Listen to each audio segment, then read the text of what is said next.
Hi guys, welcome back to the channel. It's the Cooking Nuts, and in today's video I'm getting around to make this OSSO BUCO. It's been around for a moment and we are going to be doing this. If you don't know what this is a traditional Italian dish, and it's usually got from veal or an arm of a cow where the meat is, and cut in these sizes so that you have your bone marrow in and all the goodness stays. So we have our chopped onions and garlic, we have some tomatoes, we have this extra virgin olive oil. You can use any brand you have. We have salt. We have some white wine. I'm using the sweet white wine because I'm going to be drinking the remainder. Then I have some beef masala. I have black pepper, and then I have paprika, the staple spices you already know. And then we have this flour, as you're going to see how we are going to use it, and of course our baking dish. Now if you have like a casserole where it has like a cover, it would be much better, but nonetheless, nothing stops reggae. Anyways, I'm going to get my beef, chunks and cover them with flour. This is going to help me keep them together, and also, yeah, I think keep them together and then make the sauce or everything that goes off it thick enough. The bone marrow is not going to go anywhere. It's going to be as fresh as it can be with this flour going around. I'm putting quite a lot, but I'm going to shake it off when I go to the fire. So yeah, that's it.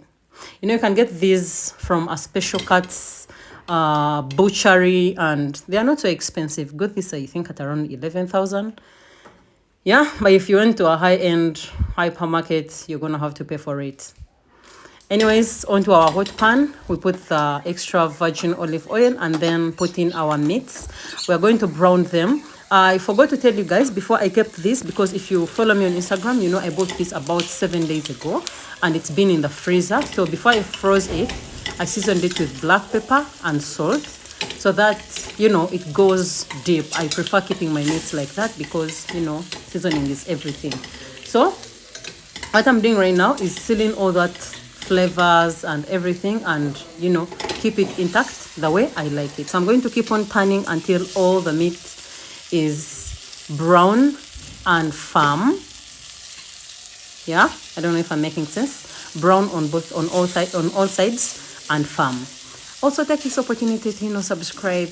It helps me grow. It helps other people who would love such content in your in your audience to also find out about my channel. It helps me get to places, and I'm sure you wish me that, don't you? So if you do, please subscribe, give this video a thumbs up, comment, and share with your friends who may like this.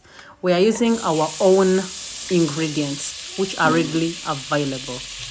Okay, so what I'm going to do, in the same pan, I'm leaving that flour there because it's going to help me thicken my whatever I'm going to cook. I'm putting there almost a tablespoon of unsalted butter, and once it melts down, I'll add there my onions and garlic together on a low flame so that my butter doesn't burn. Because you see all this sweet coming out, is because butter burns real quick and we don't want that. So at some point I'll remove fire, even when I fail to control it. Remove fire and have it melt on the side and bring it back.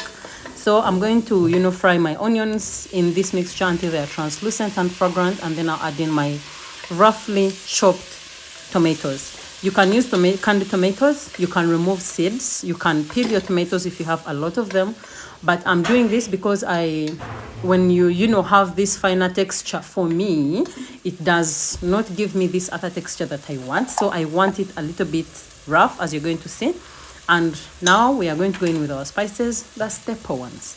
Beef masala, black pepper, paprika. You can go in with any other thing that you prefer.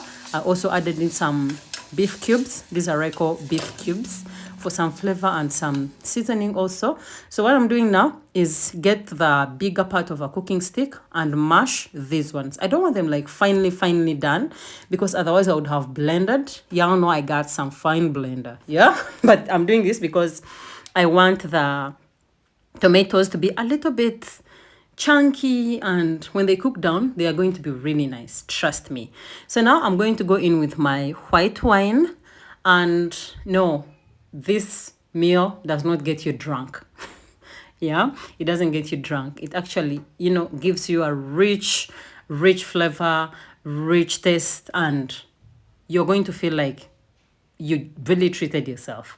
So we are going to simmer it on a low heat, and I tested my seasoning. It wasn't so up there, so I added in some, you know, small salt and some dark soy sauce for some color.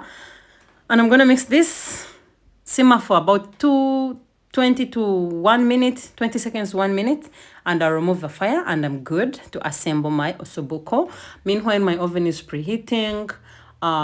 I could have also chosen to, you know, put the OSSO BUCO into this pan and then cover it, and into the oven we go. I also think if you don't have like an oven, you can use low charcoal. You know, like how we do our matoke, okubo obeze mmere, put there low charcoal, take a coal senyente like ash, and then on top of your pan, put there some other heat. So that heat comes from both sides. Either way, you should not give excuses for good food.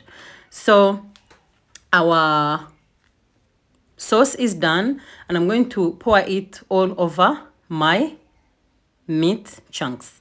So you know the drill, right? You know the drill. We do not waste anything. Scoop everything out, scrape it out. It doesn't belong there. It's all yours, bestie. So put it all there, and if it's too thick, you can loosen it with some stock or water or more wine. The drunkards, I see you. So yeah, I'm going to cover this because it has no cover, but it had a cover, you know, those glass covers. And another thing, you should use an oven compatible container. Don't put in plastic or melamine. It may melt away with your sauce. A double loss. We don't want that one. So we are going to cover it with this foil, aluminium foil, and then into the oven we go. I'm going to put it at 250 degrees for about 2.5 hours. Yeah, 2.5 hours. All done. You know, I even went to town and came back. But it's all done now. It was slow cooking. This is called braising. And as you can see right now, it took a little bit, you know, of some time in there and got burnt on the sides, but that's not the point. It's still as flavorful as it should be.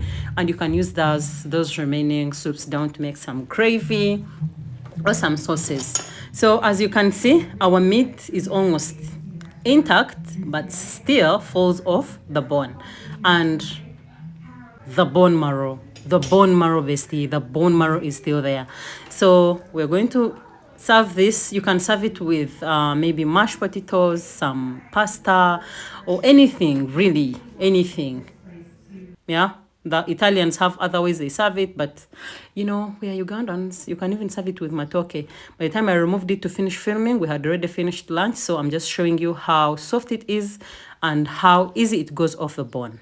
So thank you so much for watching up until this time. I hope you liked this video, and I hope you're going to be making yourself something different the next time. I'll be seeing you soon in my next video. Please subscribe if you haven't, and bye.